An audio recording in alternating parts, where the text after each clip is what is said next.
What should I do with this? All right, we're just gonna keep it here. All right, guys. Thank you once again for clicking on my video. Today we're gonna talk about something relatively interesting. The last time I spoke a little bit too slow. I'm gonna admit that I thought 15 minutes, that's a long time. I'm gonna speak a little bit slower. And also I'm used to seeing myself when I record myself, so it's kind of weird talking to a camera that just stays there and has no expressions. But I think I'm getting better. I thought about it before I went to sleep. Let's see how this one goes. Anyway, let's get to the topic. Emotional reactivity. Responsiveness or responding versus reacting or reactive emotionality. Right? Okay, so let's start. Let me remind you again. What is the difference between reacting to a situation and responding to a situation? And this is some massive stuff. Yeah, this isn't something you want to click away from right now. I can guarantee you that. All right? Reacting to something, I would describe as more of an instinctive-based initiative taking, automatic initiative taking. And reacting to something is quite often correlated to what you've been conditioned to react to, right? Responsiveness or responding to a situation is definitely the better alternative of the two. If you respond to a situation in its ultimate highest definition, responding to a situation would be taking into consideration the emotions of the context and a proper rationality of the context. So you look at both sides. You look at the emotional side of the context and the situation, and you look at the rational or cognitive thinking type of approach to the situation. Now, when you respond, you're more likely to make rational decisions, which means that that's great. You want to make rational decisions that make sense in your life. But you also have sentimental cognition, right? So you will do the right decision, but you will also keep in mind other people's emotions and understand that this is indeed the best way to respond to the situation. Let's say that you have an uncle that drinks a lot, and you know that he shouldn't be drinking, and he begs you for alcohol. You don't want to be mad against him or bad against him. You want to be nice to him, so you might react to it and buy him the alcohol, and you might do it over and over again for years and years and years until you actually get self-conscious and you're like, wait, I'm actually enabling my uncle by reacting out of pity to how he feels at that moment, right? So we don't want to react, because when you react, you think less, and quite often you're gonna see yourself in situations where you enable a sort of behavior, a certain type of behavior to continue rather than stop it or change that behavior. Okay? So if we would have responded to it, we would have thought at the very first time, oh, you know what, uncle, I could give you alcohol, but I am not going to do it personally because I don't want to be part of the addiction that is slowly killing you. However, I can help you in other ways. Or you could also respond that, listen, man, I appreciate our relationship with each other, but I'm not going to do something that I know isn't good for you. Okay? So part of being responsive rather than reactive is also to stay true to your core beliefs through rationality, and in this case understand that even if the person is in a vulnerable state of mind, they do not need that substance.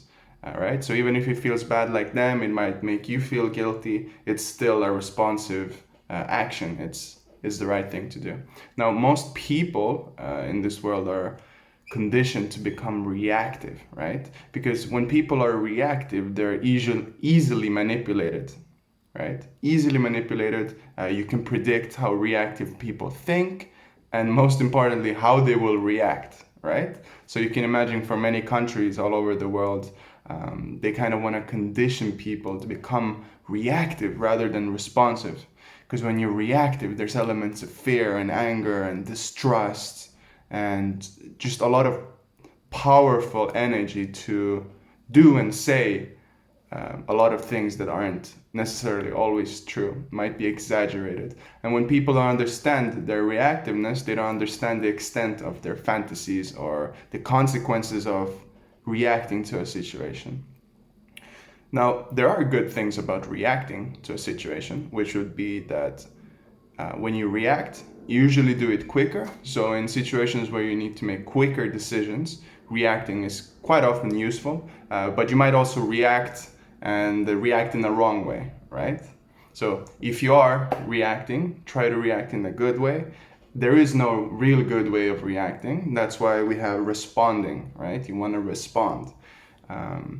Reacting and having emotional reactions is totally fine, but when we come to a context where we have to make the best decision, we will notice that a lot of the emotions, moods, feelings that you're feeling at the present moment before you react actually play a role on how you react and to what extent you react. Let's say you had a really bad day at work. You come home, you had a fight with your girlfriend, boyfriend, and you say some really bad stuff, yeah? And later on you feel embarrassed. Oh, sorry, baby, I was, I had this at work and that at work, and I was reactive towards you and I didn't mean it. Why did you even get into that situation? You come home, you know that you're in a bad mood. You know that there's probably going to be some kind of escalation tonight. And you still get into it, you react, and then you feel sorry. That's not the way how to live.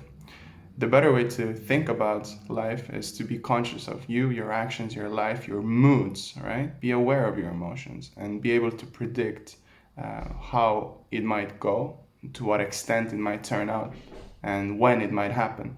So let's do it in a responsive way this time, not in a reactive way. When you're also responsive, you're more neutral, I would say. You're more consistent. I think it's good to be responsive. So in this situation, you didn't have a great day at the work. You come home, you analyze the moods of your partner. If they seem agitated, maybe they're not in the best state of listening to how agitated you are. If they seem calm, you might tell them, hey, listen, just wanted to tell you that today I might not be in the best mood for our conversation later on. Maybe we could do it later, or maybe I could just tell you about this and maybe I'll get over it. Yeah. So as you can see, responsiveness takes a lot of effort, but rightfully so, right? Rightfully so, because you end up making better decisions. You end up being more inclusive of others. So, and that night with that girlfriend or boyfriend might end up as a night you've never experienced before. Maybe you're not used to being vulnerable with your partner, telling them about your feelings, But I think that if you are with someone, whether that be family, friends, romantic partner, I think the kind of idea of an empathetic relationship is to give each other energy rather than take, or be afraid of being taken energy from. Okay? Nice. So yeah, the next situation you find yourself into, what are you going to do? You're going to react?